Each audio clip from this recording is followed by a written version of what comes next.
କ୍ଷୀରିରେ କରନ୍ତୁ ମଧୁବାକ୍ସ। ଦେଖ ମୁଁ କେମିତି କରିଛି ଏଇଟା ତାଳ ଗଡ଼ାରେ।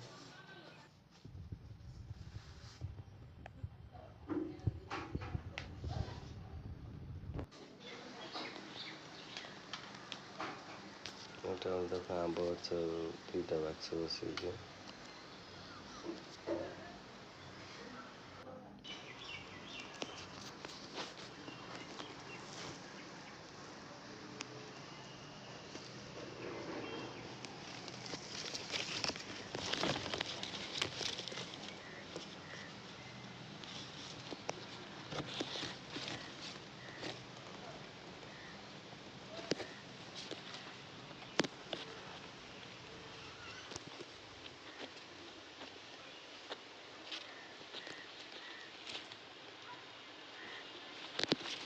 ଦେଖନ୍ତୁ ମୁଁ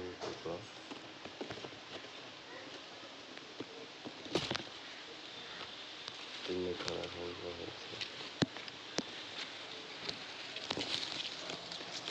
ଏଇଭଳି ଭାବରେ କ୍ଷୀରିରେ ବି ମହୁ ବାକ୍ସ ବନେଇ ପାରିବ।